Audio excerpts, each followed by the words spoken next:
Então, vamos começar a nossa aula. Eu queria dar boas-vindas aos visitantes e se você anda aí aqui pelo Insta, tem um forms lá para você preencher para a gente entrar em contato com você. Sejam muito bem-vindos, que Deus abençoe a aula. Bruno, tá contigo. Ok. Gente, bom estar com vocês de novo aqui. Eu só vou compartilhar a tela, só um pouquinho.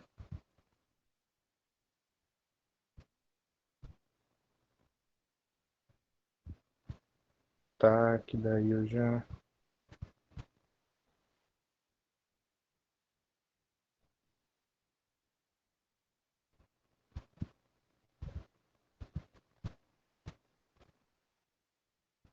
Vocês estão vendo? Tá aparecendo? Foi, né? Sim. Beleza, gente. Para quem não sabe, eu sou Bruno, eu sou membro aqui do Ministério Cristianismo e Cultura. A gente está com essa parceria com a Mocidade para essa escola bíblica. Essa aula de hoje, ela é a continuidade da aula de semana passada, tá? Eu já descobri que as aulas não estão todas no site da igreja. A gente vai tentar providenciar isso para vocês terem uma playlist já de todas as aulas, tá? Inclusive da primeira que a gente não conseguiu gravar, eu estou tentando ver com outro rapaz aí, com o Marco Mir, para a gente gravar ela, a parte, para estar disponível para todo mundo, porque ele fica registradinho lá na, no YouTube da igreja, ok? Então, essa aula de hoje ela é uma continuidade da aula de semana passada. Tá? Então, se você está vindo hoje, talvez se estranhe uma ou outra coisinha, mas dá para entender. Fiquem tranquilos em relação a isso. Eu não sou o Gandalf, mas eu consigo dar os meus ajustes, tá bom? A grande narrativa bíblica é o nome que eu estou dando para a cosmovisão, ok? O que a gente está apresentando aqui? É a grande cosmovisão cristã, é a visão cristã da história, do mundo, da realidade, que ela é dividida em quatro grandes atos: criação, queda, redenção e consumação. Semana passada nós vimos criação e queda, e hoje nós vamos dar continuidade. Vocês vão ver que eu vou correr um pouquinho para dar tempo de pessoal fazer perguntas ou trazer as suas colocações no finalzinho, tá? Porque eu sei que é legal a gente ter esse tipo de troca. Então, fazendo uma pequena retomada, né? Principalmente o finalzinho da queda. Então, essa aqui é o que, resumindo, digamos assim, o principal das duas primeiras aulas e bastante da aula de semana passada. Jesus é o Senhor da criação. Jesus é o Senhor de tudo que existe. Tá? Ele criou um mundo com uma diversidade de esferas, ele criou um mundo com uma diversidade de aspectos: ciência, tecnologia, educação, política, arte. Ele reina sobre tudo isso. E quando Deus cria um mundo diversificado dessa maneira, ele coloca Adão e Eva como os gestores, eles são gerentes. A função deles é ser a coroa da criação e desenvolver as estruturas da criação. Então Deus cria o mundo para funcionar de um jeito e bota Adão e Eva para administrar isso, né? E dizer assim, ó, explorem isso, desenvolvam, faça crescer, toca a empresa para frente, que o barco é com vocês agora, né? Que é o que a gente chama isso de mandato cultural. Nós somos chamados a desenvolver a criação, a explorar tudo que Deus fez, né? Só que Adão e Eva tomaram a decisão errada de comer uma fruta, né? Se afastaram da posição deles como gestores. Então você imagina uma grande empresa onde o gestor, eu já tive a experiência de passar por essa experiência, o chefe de cima toma uma decisão toda errada e todo mundo que está abaixo, todos os departamentos que estão abaixo são contaminados, tá? Tipo, de gringola, a coisa não funciona direito. O exemplo que eu dei foi como se você pegasse um caminhão ou um transatlântico de lixo tóxico e você levasse na nascente do rio Amazonas e despejasse lá. Todo o resto do rio, todos os afluentes, todos os lugares onde ele banha, até ele desembocar no mar, vai sendo contaminado, né? E foi isso que aconteceu. Adão e Eva perderam muito da sua posição de autoridade e Jesus sai do centro e coloca um coração de pedra, porque a gente perde o nosso contato com o nosso Criador. E as esferas da realidade que a gente tinha o dever de explorar e desenvolver para a glória de Deus, agora a gente usa para nosso próprio bel prazer, ou elas ficam autônomas e viram idolatria. Okay? Então essa é a grande tragédia da queda. As escrituras sempre trabalham com isso como um evento catastrófico.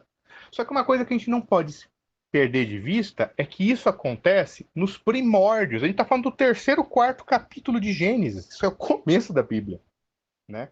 Então pensa lá, Adão e Eva são expulsos do paraíso, tá? Eles são jogados no exílio, eles estão lá no meio do deserto vendo um jardim lindo distante. Eles têm 2 filhos, Caim e Abel. Já começa com assassinato, porque passa um tempo Caim mata Abel. Caim, Deus lança uma maldição sobre Caim, a gente não sabe exatamente o que é. Eu já digo para vocês o que não é a pele negra, que tem algumas pessoas que dizem que a maldição que Deus lançou sobre Caim é ter transformado a pele em negra, então existiria uma maldição sobre a etnia negra, isso não é bom fundamento, tá? Isso é bem errado, na verdade. O que acontece é que a Bíblia diz que Deus lança uma maldição sobre Caim e ele se afasta, vai morar no exílio e segue a descendência dele e vai tendo os filhos. O que é interessante observar, eu sei que ninguém gosta de ler a genealogia na Bíblia, tá, pessoal? A gente começa a ler, se a gente para nas genealogias, dá desespero, tá? Mas elas têm alguns insights interessantes. Então, presta atenção aqui, ó.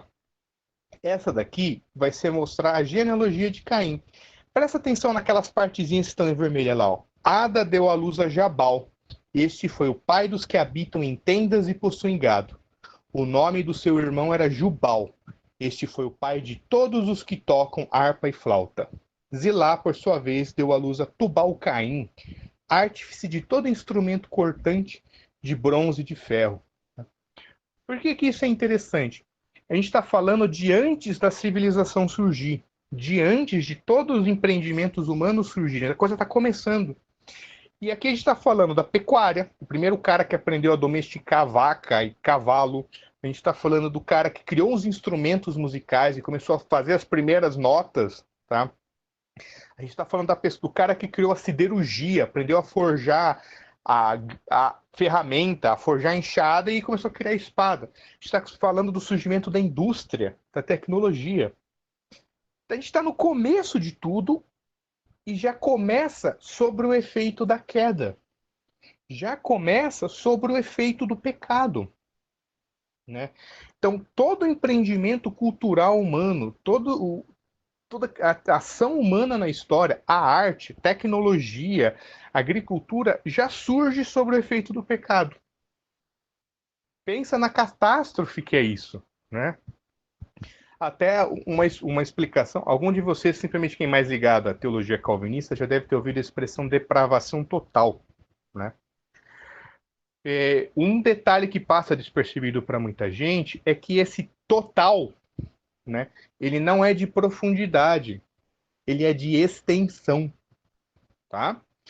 Eu e você não somos a pior versão de nós mesmos, tá? Você pode ficar pior, fique tranquilo, você pode piorar do que você é, mas não existe área da minha ou da sua vida que não seja afetada. Assim como não existe área da criação que, de certa maneira, não tenha sido afetada pela queda, né? Essa é a ideia do total. É a ideia de que tudo que existe, porque estava tudo debaixo da autoridade de Adão, foi afetado. Tudo que veio depois foi afetado. E daí entra aquilo que eu comentei na aula passada, que eu chamo de fator Gollum. Que uma coisa boa, tipo o Smeagol, bobinho, meio ingênuo, que se vê corrompido e vai deteriorando. Ele vai se corrompendo até virar o Gollum, que é essa coisa asquerosa, essa coisa deturpada, né? Você vê isso no próprio Gênesis. Você vê lá o primeiro quadrinho lá. Depois que Deus joga a maldição sobre Caim, Caim reclama que é muito pesado. Cara, eu não vou aguentar essa maldição. Todo mundo que vê vai querer me matar, né? Daí Deus responde para ele: O Senhor, porém, lhe disse: Assim qualquer que matar a Caim será vingado 7 vezes, né? Porque assim, quando Caim introduz a violência matando seu irmão, é como se ele desse início a um ciclo de que assim, todo mundo vai olhar para ele e dizer: esse é o Caim, então eu vou matar ele porque ele é um assassino, né? Se você seguir esse capítulo no final, você vai traduzir um outro personagem que é Lameque. Olha lá no segundo quadrinho que tem embaixo do Gollum. E disse Lameque às suas esposas: Hades e Lá. Ouvi-me, vós mulheres de Lameque, escutai o que passa a dizer-vos. Matei um homem porque ele me feriu, e um rapaz porque me pisou. 7 vezes se tornará a vingança de Caim e de Lameque. De Caim. De Lameque, porém, 70 vezes 7. Né? O que isso quer dizer? Quer dizer que inicia-se um ciclo de violência e agressão. Você vê como se a maldição do pecado ele vai aumentando gradativamente.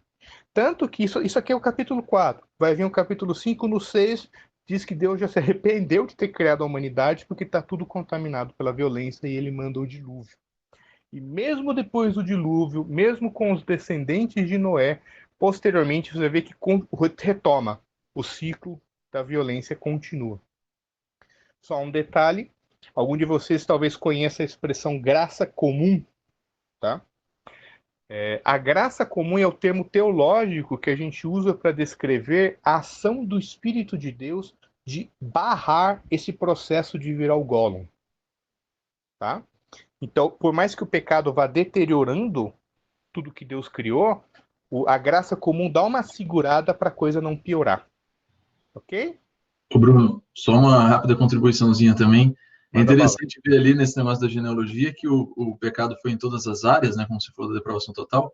E às vezes a gente lê o Antigo Testamento e vê que até os patriarcas, né, tinham mais de uma esposa, por exemplo, mas a poligamia começou no Lameque também, né? Exatamente. O primeiro que toma 2 esposas é Lameque, ali na descendência de Caim. Exatamente. Você vê que a coisa... ele contribui muito para o nosso estado de desgraça posterior. Né? Um outro detalhe interessante aqui, isso aqui vocês vão entender depois no final. Quando Deus cria Adão e Eva, os coloca como jardineiros. Né? Quem aqui gosta de ecologia? Né? A função deles era administrar um jardim. Quando o homem cai e é expulso do jardim, ele funda cidades. Então isso aqui tem algumas explorações teológicas, depois eu vou mostrar por quê. Que existe uma certa tensão nos primeiros capítulos de Gênesis entre um jardim que Deus criou o homem para cuidar e a cidade que o homem cria por si mesmo. Isso culmina na Torre de Babel. Tá? A Torre de Babel ela era mais precisamente um zigurate, essa imagenzinha que vocês estão vendo aí. Tá? Eram templos, eram essas piramidezinhas com as pontes quadradas. A parte mais em cima da ponta da pirâmide ficava uma espécie de um templo onde eles ofereciam sacrifícios aos deuses e onde se acreditava que os deuses desciam do céu para poder comer. Eles deixavam uma vaca lá e daí eles esperavam que os deuses descessem para comer a vaca. A Torre de Babel é o ápice do que, sei lá, um sistema totalitário. Da ideia de ser humano de governo, da extensão da queda. Uma forma de organização central para tentar chegar ao teu céu e obrigar Deus a descer. Tá? Era essa a ideia principal ali. Nós vamos fazer uma torre tão alta, nós vamos colocar o templo em cima e Deus vai ser obrigado a descer. É o cúmulo da arrogância humana.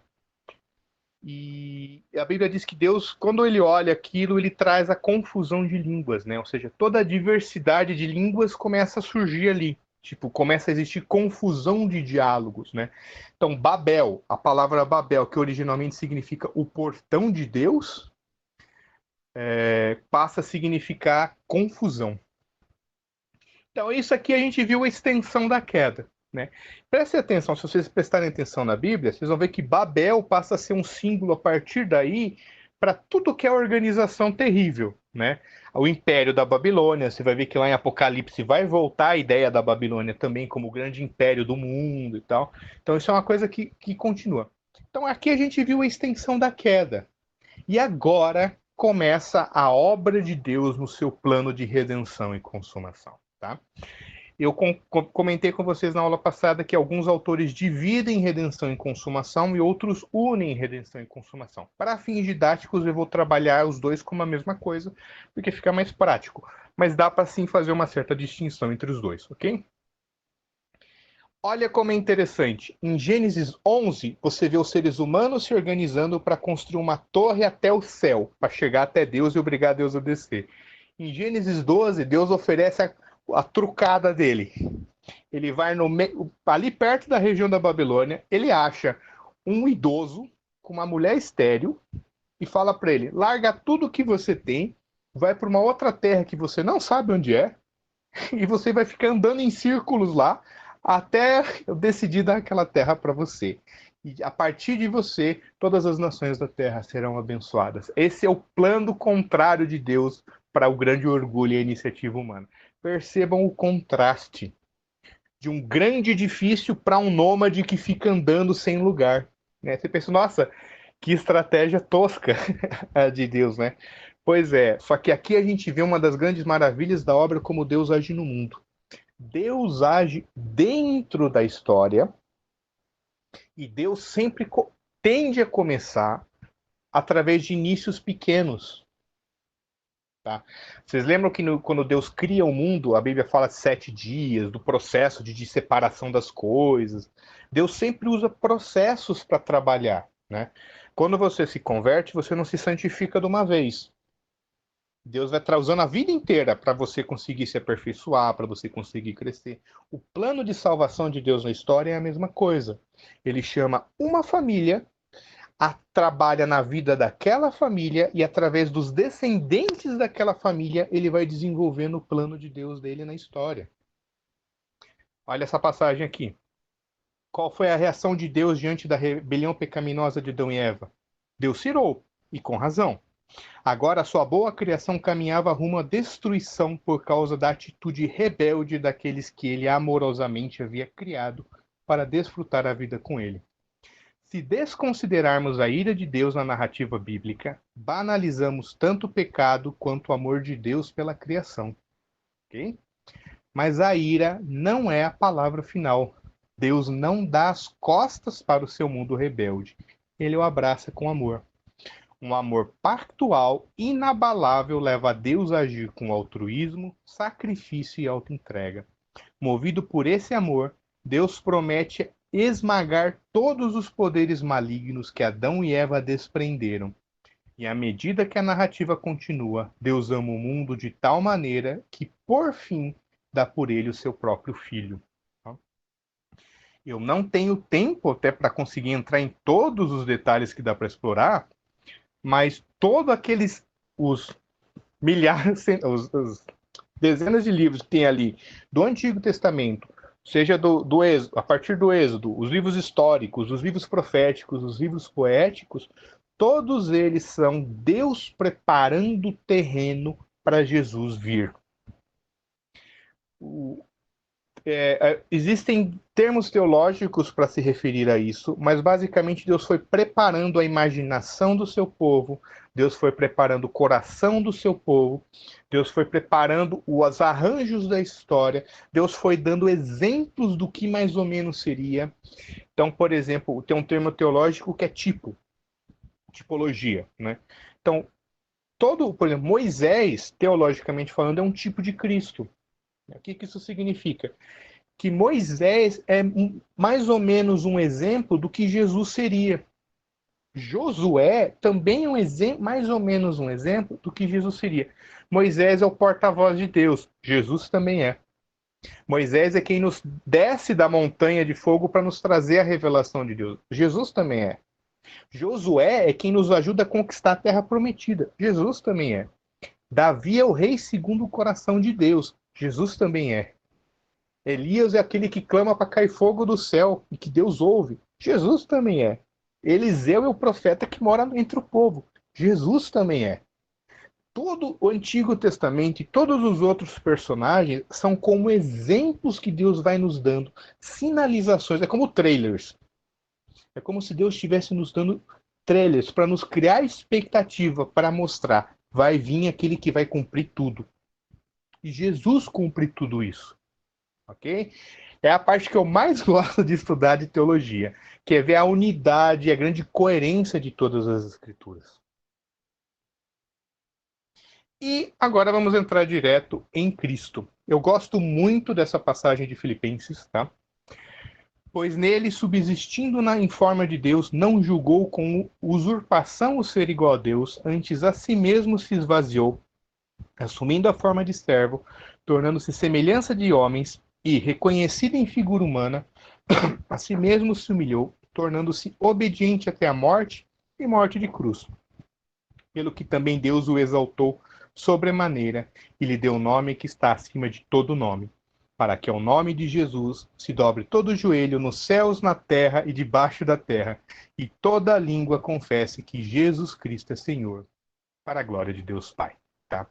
Essa passagem provavelmente é um hino, é um louvor que os cristãos primitivos cantavam, que Paulo deixou registrado na carta aos Filipenses. Ela é a famosa doutrina da kenosis, o se esvaziar-se a si mesmo. É como se Deus se esvaziasse de si para assumir uma forma humana. Né? Por que isso aqui é interessante? Porque ele mostra a consumação do processo de redenção. Né? Percebam o seguinte: Deus não destrói a criação. Deus não taca tudo no lixo e faz do zero. Mas Deus entra dentro da estrutura da criação. A Bíblia diz que ele se humilha a si mesmo. Ele entra dentro da estrutura da criação como um homem, e é como se ele canalizasse, como se fosse tipo uma coisa mais centrífuga, ele chupasse, ele tomasse sobre si o peso do pecado que está em todas as estruturas. Tá? É como se, digamos assim, lembra o exemplo do gerente que fez cagada e para tudo que está abaixo se contaminou? É como se entrasse um gerente novo e ele assinasse baixo e tomasse a responsabilidade de todos os erros que o outro fez. E ele respondesse judicialmente por isso. Tá? Só que essa é a ideia da cruz. Tá? Esse é o grande sacrifício de Cristo na cruz. É algo, a gente trabalha muito isso, e tá certo, tá? A gente fala muito da morte de Cristo como o sacrifício pessoal por cada um de nós. Mas esse sacrifício, ele também puxa e também toma sobre si o peso da queda de toda a criação. Ok? Eu lembro, quando eu era bem recém-convertido, eu era parte de um grupo de jovens, numa outra igreja, muitos anos isso, tipo, mais de 10 anos atrás, 15 anos atrás. E eu lembro que a igreja tinha um foco muito forte na pregação sobre a cruz, né? Mas eu lembro que uma das coisas que me machucava muito eram algumas pessoas que, quando elas iam pregar, elas botavam Paixão de Cristo para a gente assistir, né? E depois botava uma foto do Jesus sangrento lá e ficava falando assim, tá vendo aquele queixo sangrando ali? É o seu pecado. Então, quando você desobedece seu pai e sua mãe, quando você vê pornografia à noite, quando você cola na prova, quando você não sei o quê, cada pecado que você faz é um porrado em Jesus, cada pecado que você faz é um sangue, é um machucado na carne de Cristo, né? Eu entendo a necessidade até, às vezes, desse tipo de pregação, mas o que eu quero dizer para vocês é que esse tipo de pregação, ela corre o risco de ser limitada, tá? Primeiro, porque ela pode gerar muita culpa, e segundo, porque a cruz só faz sentido com a ressurreição, ok? Então, entenda o seguinte, a criação estava toda destruída, estava toda arrebentada. Jesus assume a forma de um homem, toma sobre si o peso de todos os pecados. Quando ele ressuscita, é como se ele desse reset no processo da criação. Ele ressuscita num novo corpo glorificado. Por isso que passa a se falar de nova criação, de novos céus e nova terra, nova criatura, o novo homem. A ressurreição é a vitória sobre todos os poderes da queda. A ressurreição de Cristo é a vitória sobre toda aquela deterioração posterior que surgiu. Ele supera. Por isso que ele diz que no final, que é o nome de Jesus, todo o joelho vai se dobrar. Porque por isso que também tem algumas passagens na Bíblia que fala que Jesus é a primícia dos mortos. Ele é o primeiro representante da nova criação. Isso significa, entre outras coisas, que Jesus é o novo Adão. Por isso que tem essa expressão na Bíblia. Jesus entra, o primeiro Adão fez cagada. Tudo porque ele errou, nós somos estamos sob o efeito das escolhas dele. Jesus entra como um novo Adão. Ele entra como aquele que pode fazer o que o primeiro Adão não fez.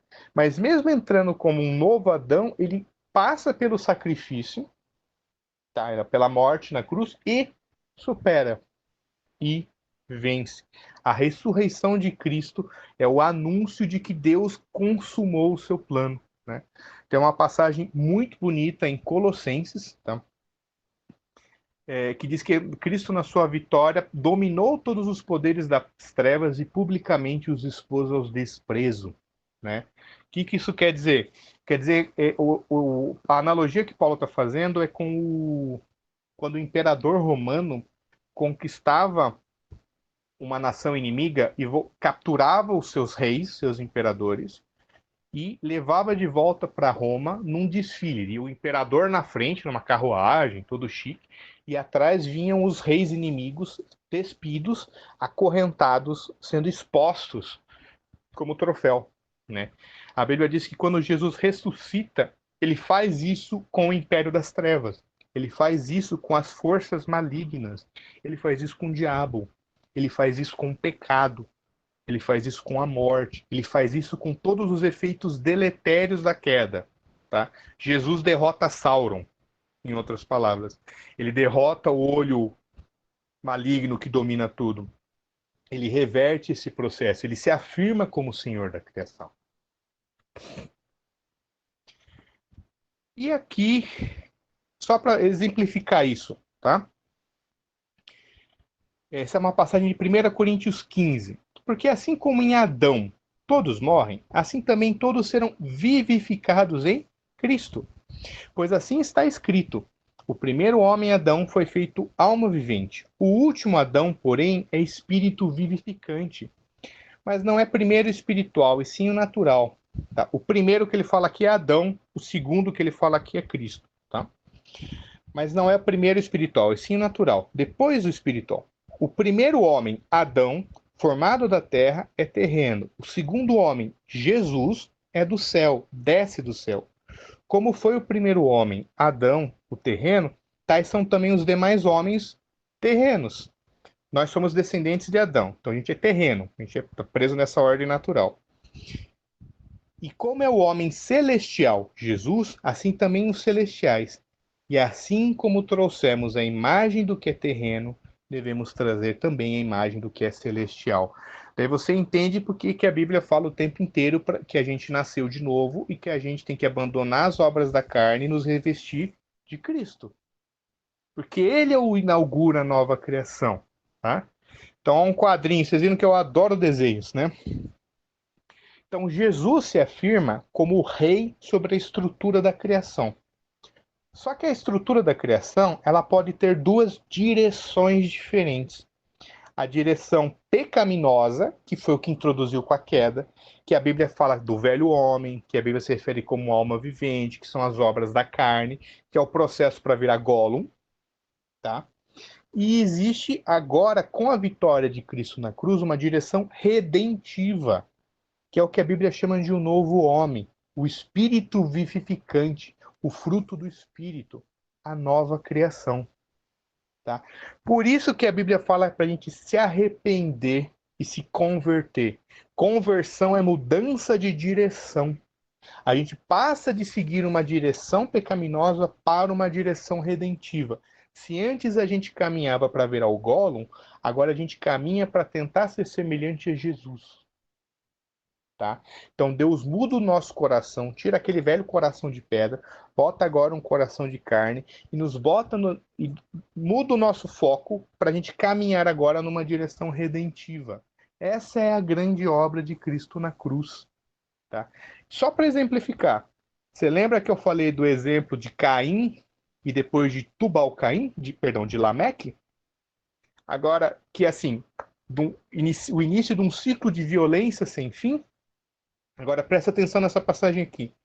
Então Pedro, aproximando-se, lhe perguntou: Senhor, até quantas vezes meu irmão pecará contra mim que eu lhe perdoe? Até 7 vezes? Respondeu-lhe Jesus: Não te digo que até 7 vezes, mas até 70 vezes 7. Gente, olha que coisa incrível. Isso aqui é uma referência direta de Jesus ao que Lameque falou. Jesus reverte o legado de violência de Caim e de Lameque. Olha que impressionante. Se numa direção pecaminosa nós caminhamos cada vez mais um ciclo de vingança e de violência, em Cristo a gente agora caminha para o perdão e para a reconciliação. É isso que o pessoal que estuda mais cosmovisão quer dizer quando eles falam que a obra de Cristo ela é a restauração da criação, ela reverte os efeitos da queda. Ok? Um outro exemplo para vocês verem. A passagem de Pentecostes, ela é bem conhecida. Estavam lá os discípulos reunidos numa casinha orando, de repente dá um tremor esquisito, começa a vir umas línguas de fogo no céu e vai cada uma para eles, eles começam a falar em outras línguas, tá? A passagem não diz que eles estavam falando línguas estranhas, tá? O que a passagem diz é que eles falavam na sua própria língua e as pessoas que estavam ao redor deles, que eram de outros países, entendiam na sua língua, tá? O que muitas vezes passa batido para a gente é que o Pentecostes é o oposto, é a reversão da Torre de Babel. Tá? Vocês lembram lá que a Torre de Babel é uma torre para chegar até o céu. Né? O Pentecostes não era um mega obra de engenharia, era um bando de pescadores semi-analfabetos num quarto orando. Só que se um queria chegar até o céu, agora você vê Deus descendo até eles. E se Babel gerou confusão das pessoas não conseguirem se entender, agora no Pentecostes, apesar das línguas diferentes, elas se entendem. É a reversão da queda, é a restauração da ordem que Deus criou de uma maneira impressionante. Né? E percebam que Deus mantém a estratégia dele. Ele não começa como um processo grandioso. Ele começa com um bando de gente pequenininha e humilde. E esse bando de gente pequenininha e humilde hoje é a maior religião do mundo. Legal, né? E é aqui que a gente entra numa parte que eu acho que é extremamente importante, que é a missão da igreja em todo esse processo. Nós somos aqueles que somos retirados do império das trevas e trazidos para o reino do seu amor. Tá? Então, a igreja, ela funciona como embaixadora desse novo reino. Tá? Quando a gente fala sobre pregar o evangelho, né, existe a questão do arrependimento pessoal, existe a questão da conversão do coração, existe a questão do compromisso pessoal. A Bíblia é muito enfática de dizer que existe um compromisso pessoal envolvido em tudo isso. Mas a proclamação do evangelho, ela envolve muito anunciar justamente que Jesus é o Senhor de todas as coisas e que a gente tem que se arrepender dessa direção pecaminosa. Então, olha isso aqui. A igreja é a comunidade que responde com fé e arrependimento às boas novas do reino. Ela se apossa da história da Bíblia e procura moldar sua vida com base nessa narrativa. Mas essa também é uma comunidade que é encarregada de fazer com que essas boas novas se tornem conhecidas por todas as pessoas. Esse evangelho define a missão e o chamado da igreja no mundo. A missão deles é tornar conhecido o reino de Deus, o objetivo e a finalidade da história por todo o mundo, assim como Jesus o tornou conhecido a Israel. Né?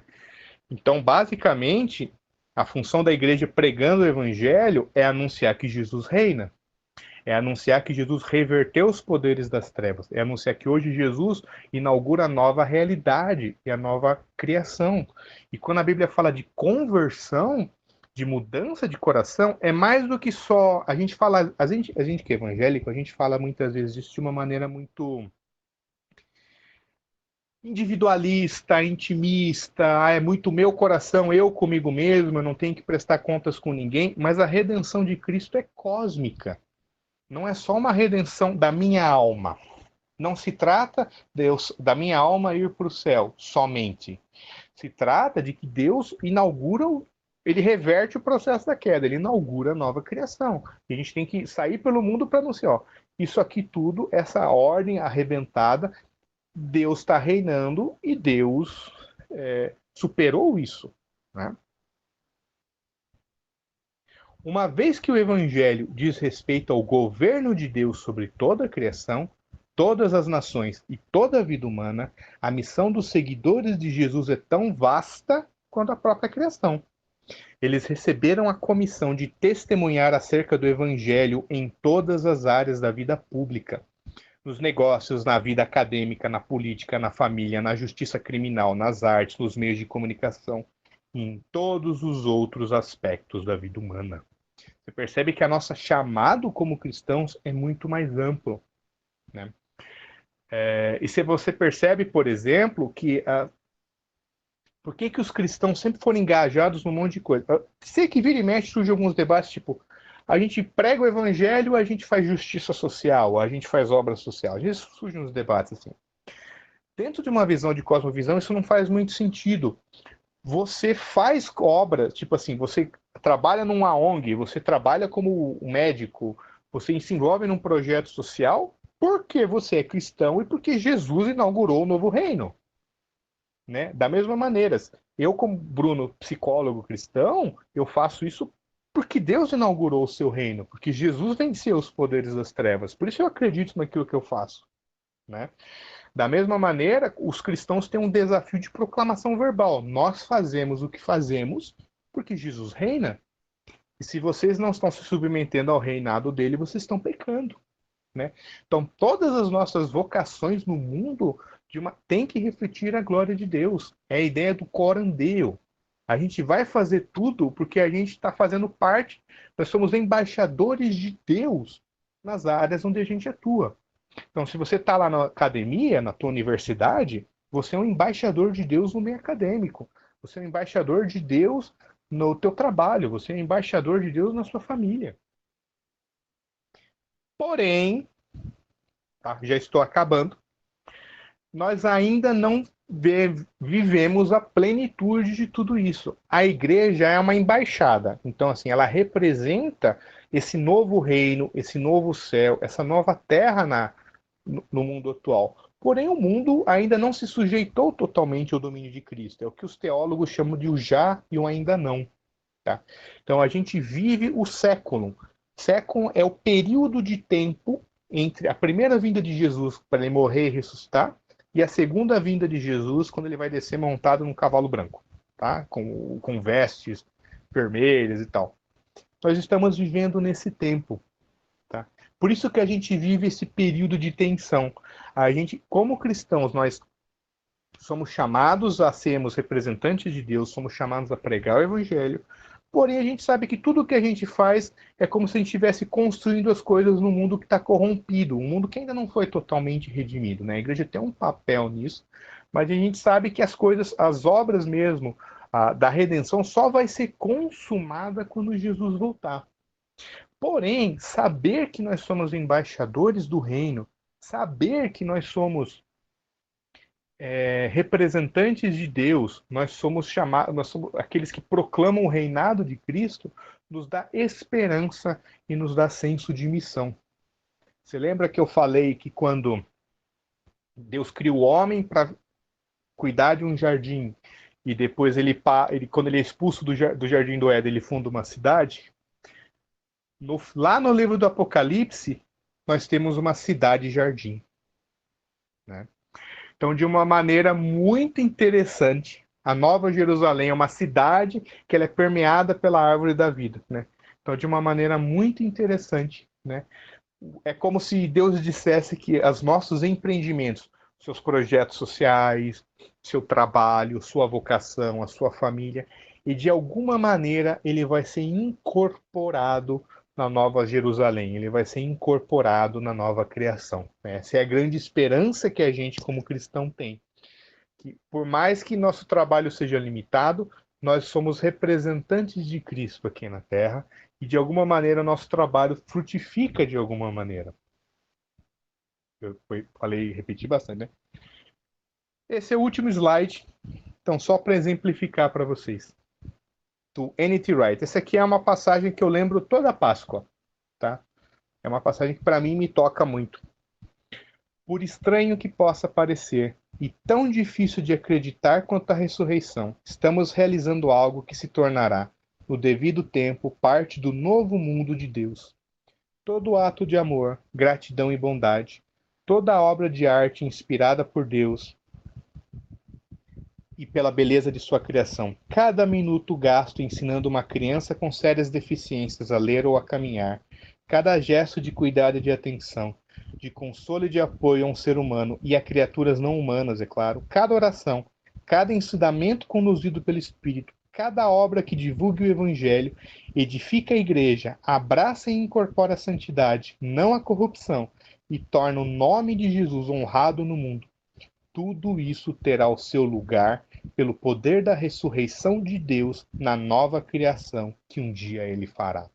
Essa é a lógica da missão de Deus, a recriação divina do seu maravilhoso mundo, que começa com a ressurreição de Jesus e continua misteriosamente à medida em que o povo de Deus vive no poder do Cristo ressurreto e do seu Espírito. Significa que o que fazemos em Cristo e por meio do Espírito no presente não será desperdiçado, permanecerá e será aperfeiçoado no mundo de Deus. Beleza, gente?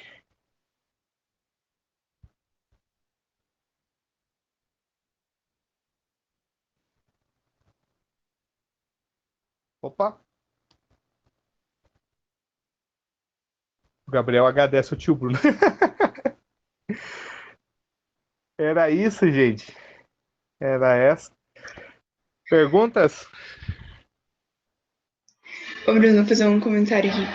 É interessante observar que tudo isso que você explicou também ensina uma coisa pra gente, assim, porque muitas vezes a gente vê uma coisa ruim, tipo, nossa política no Brasil, ou tipo, a história da minha família. É uma coisa muito ruim que acontece com a gente, e a nossa tendência é querer que tudo isso se destrua, sabe? Sendo que Deus, na verdade, quer restaurar também essas coisas, né? Deus quer curar. Parece que esse sempre foi o plano de Deus, né? Uma coisa que a gente tem muito ideia é que, assim, como a gente é embaixador, né? Assim, tem muito aquela ideia, sabe aquela coisa que parece personagem de filme, que o mundo vai acabar mesmo, Deus vai jogar tudo no fogo, então eu vou criar um bunker na minha casa que eu vou estocar comida para quando vier a grande tribulação, que daí eu não vou, eu não vou ter problema. E não é esse o chamado de Deus. O chamado de Deus é justamente para a gente fazer diferença, né? É chamado para você pregar o evangelho onde você está. É o chamado para você viver a plenitude de Deus onde você está. É óbvio que a gente lida com a realidade da queda, né? Então, eu conheço gente que tem chamado para política, por exemplo. O cara trabalha como assessor de vereador, então. É cristão. O rapaz é cristão e trabalha como assessor político. É uma tensão horrível, porque ele está envolvido num meio que às vezes tem muita corrupção, tem muito pecado, tem muito jogo de poder, tem muito jogo de interesse. Porém, se você não tiver pessoas de fé, pessoas comprometidas com o reino, envolvidas nessas coisas, vai virar um Gollum. Vai degringolar direto num Gollum, vai virar Mordor, né? Brasília vira Mordor, né? Mas porque tem alguns cristãos envolvidos, tem gente que ora por isso, tem gente engajada com a promoção dos valores do reino de Deus, a gente consegue implementar as coisas. É só vocês pensarem que o cristianismo sempre foi. O Daniel tá chocado com o Pentecoste de Babel. Eu fiquei chocado quando descobri também. É só você pensar. Eu perdi o fio da meada aqui. Mas basicamente, a gente é chamado para estar onde Deus nos chamou para estar. Lembrei. O cristianismo sempre foi minoria. Então, quando Paulo escrevia as cartas dele, era um império que perseguia cristãos, né? Depois de um tempo, os cristãos conseguiram influenciar maior a cultura. Não sei se vocês sabem, mas a gente tem direitos humanos hoje, por exemplo, que eu sei que o pessoal critica muito pela forma como a coisa se desenvolveu, mas porque os cristãos lutaram porque eles acreditavam que as pessoas eram imagem e semelhança de Deus. Né? Então, por exemplo, na época do Império Romano, existiam os patrícios, os plebeus, existiam a aristocracia, existia o povão e os escravos. O povão e os escravos não eram nem considerados gente. Eles não tinham, o cara não tinha CPF, ele não tinha essência. Ele é considerado de substância inferior, né? O escravo era considerado da mesma substância que o cavalo, né? Os cristãos passam a trabalhar todo mundo como imagem e semelhança de Deus. Começou como uma semente. Hoje a gente fala de direitos humanos. Hoje a gente fala que todos os humanos têm direitos naturais, que todos têm dignidade, que todas as vidas têm valor, né? Eu, por exemplo, trabalho com crianças especiais. Crianças que têm comprometimentos neurológicos muito severos. Paciente que convulsiona, paciente que não consegue falar. Já tive paciente que não se reconhecia no espelho. Como cristão, eu sei que eles são imagem e semelhança de Deus. Então, o fato dele não ter competência cognitiva para, por exemplo, escrever um nome, não o torna inferior, não o torna menor. Se eu não acreditasse nisso, se isso não tivesse de alguma maneira se difundido na cultura, se os cristãos não tivessem lutado por isso, o que vai acontecer? Como de fato às vezes tem acontecido. Ah, ele não é um humano de verdade, então faz eutanásia, aborta. Ele não é humano, ele não pensa, ele não tem racionalidade. Para que a gente vai preservar? Agora, se eu sou cristão, para mim ele é imagem e semelhança de Deus. Eu tenho que tratá-lo com respeito, eu tenho que cuidar dele, né? Ele é mais vulnerável. Então, justamente por ser mais vulnerável, eu preciso dar assistência para ele. Entendeu? Então, a gente consegue sim ter influência sobre a cultura. Só que é limitado. A gente precisa reconhecer isso. A influência final é só quando Jesus voltar. E mesmo a influência que a gente pode ter hoje no mundo é só pelo poder de Deus, gente. É só pela obra de Cristo. É só pela ação do Espírito Santo, né? Não é da sua mão. A gente não faz Babel de novo. Isso é uma coisa que os cristãos às vezes tentam fazer. A gente tenta construir o reino de Deus como se estivesse construindo a Torre de Babel. A gente não implementa a Babel. A gente age no poder do Espírito Santo de Deus para anunciar o reino de Cristo. Quem faz a obra é Deus. A gente é só um instrumento. Sabe que isso é bem importante, né, Bruno? Porque a gente que se diz cristão, às vezes assume um grau de perfeição que a gente não tem. E daí a gente começa a achar que as coisas que a gente faz são sempre certas. A gente não desconfia que tem uma série de áreas da nossa vida e de formas através das quais a gente olha para as coisas e compreende as coisas e tira conclusão que estão ainda maculadas. Uhum. Pensa errado uma série de coisas, uma série de assuntos. E às vezes a gente começa a se comportar de uma forma arrogante, né, sem o cuidado de avaliar, né, se de fato essas outras áreas da nossa vida foram ou estão sendo, né, santificadas e realizadas também. Exatamente. Uma perspectiva muito importante, né, que a visão reformada traz, é justamente isso que você destacou do alcance da obra redentora. Vai para além do aspecto meramente íntimo e pessoal. É a redenção da criação como um todo. O pecado corrompeu primeiramente, eventualmente, né, os corações lá de Adão e Eva, mas ele tem efeitos em toda a estrutura da criação. Uma coisa que redimir tudo isso, né? Sim. Então a gente tem que também pensar isso, né? Eu vejo muitos cristãos às vezes, como é que eu posso dizer, colocando esse selo, né, de não, essa é a opinião cristã a respeito do assunto X. E não é assim. E não é assim.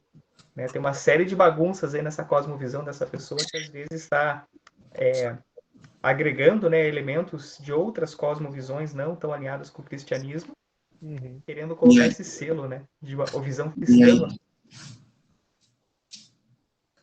Nisso aí, eu acho que também eu percebo, às vezes as pessoas têm o conteúdo, a ideia cristã, mas quer implementar por meios não cristãos, né? Seja, a visão cristã não é simplesmente um modelo de como o mundo deve ser, mas também de como a gente deve servir, como o Bruno falou, né? A gente não vem implementando, derrubando as portas, a gente vai servindo no poder do Espírito, e às vezes a gente quer implementar o reino de Deus pelos meios do mundo. Sim, uma coisa que pelo menos eu tenho comigo, é importante a gente nunca perder de perspectiva os 4 pontos: criação, queda, redenção e consumação. Se você ficar só na queda, por exemplo, se você fica só na criação, você esquece que o mundo está fora do funcionamento normal dele, né? Então, por exemplo, eu estou fazendo aula de filosofia política ali na UFPR. Então, a gente está trabalhando sobre modelos de funcionamento político, né? Só que o que acontece? É um estudo que você fica só na criação. Você estuda as bases do funcionamento político. Como cristão, a gente sabe que tem a queda. Então, as estruturas estão corrompidas. Os políticos têm coração corrompido, independente dele ser cristão ou não. Então, existe essa tendência, né? Agora, a gente também não pode esquecer que não pode ficar só na queda. Os cristãos, às vezes, fazem muito isso. O mundo é uma desgraça, nada presta, tudo é corrompido, tudo está contaminado pelo pecado. Cara, tá, mas Deus não deixou a criação deixar de funcionar. A graça comum de Deus ainda mantém o mundo funcionando. Da mesma maneira, a gente não pode ficar só na redenção em Cristo e esquecer do efeito da queda, né? Daí a gente quer implementar o reino de Deus à força. E daí não dá. Ou então achar que todos os cristãos já são automaticamente santos e esquecer que nós ainda estamos sob o efeito da queda, gente. Tá? A gente ainda está sob o efeito das trevas, ainda tem maldade no nosso coração. Então você pode pegar o cristão mais honrado possível, mas íntegro, cara, sei lá, é o exemplo da igreja. Mas às vezes o cara cai numa posição de poder e ele se corrompe. Então a gente não pode perder isso de vista. E a gente também não pode perder de vista o ponto da consumação. Que quem completa a obra é Deus, não é a gente. Se ficar, como o Oscar falou, se ficar só na gente, ou não sai, ou sai errado, como o Paulo falou, a gente implementa pelo jeito errado, ou a gente se desgasta. Então, quem completa a obra é Deus, não é a gente. Então a gente precisa ter todos eles em mente, a gente precisa sempre lembrar de um e outro. Por isso que a gente fala da grande narrativa bíblica, né? Os pontos principais. A gente tem que ter todos eles em mente ao mesmo tempo na hora de pensar na nossa vida. Gente, já é quase 11 horas, já vai começar o culto. Vocês têm mais alguma pergunta, mais alguma colocação para a gente aproveitar?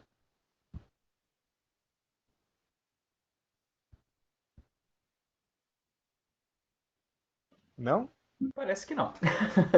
Samuel, quer colocar alguma coisa? O Samuel tá aí ainda? Samuel, Lucas? Eu tô sim, cara.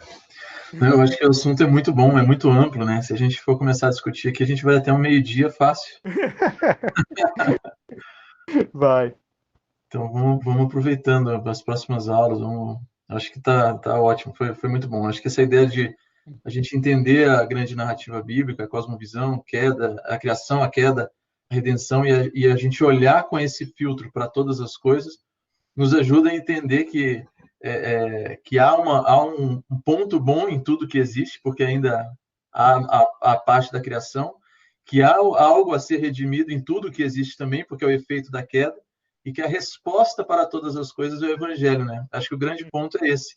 Acho que a ideologia do cristão é o evangelho, né? A gente não consegue abraçar nenhuma outra ideologia inteiramente, porque o evangelho, na verdade, acaba sendo a resposta íntegra para todas elas. Eu sei que a gente, às vezes, tenta se aproximar mais de uma ou de outra, porque tem uma máxima na sistemática que diz assim, que a verdade, onde ela estiver, ela é a verdade de Deus, né? Uhum. E aí a gente, às vezes, olha só para o ponto da verdade, mas esquece que outras ideologias, muitas vezes, elas estão ainda contaminadas pela queda, e que a resposta, de fato, para aquele problema que a ideologia A ou B, ou a frente de pensamento A ou B, tenta resolver, ela, na verdade, é o evangelho. Então, ela também não tem ainda toda a resposta, porque ela também precisa ser redimida, né? Uhum. Então, acho que isso aí, a cosmovisão é um negócio que a gente precisa realmente sempre estudar. O tanto que o objetivo principal era dar o panorama geral. Semana que vem é semana domingo de Páscoa, daí não tem aula, tá, gente? Mas a ideia nas aulas posteriores é a gente ir revisitando. Agora todo mundo já sabe o panorama principal, a gente consegue ir explorando melhor todos esses pontos. Tipo, como que aplica para isso? Como que a gente estende mais esse aspecto? Daí agora a gente vai explorando. Legal? Samuel, você encerra com uma oração, então, por favor? Sim.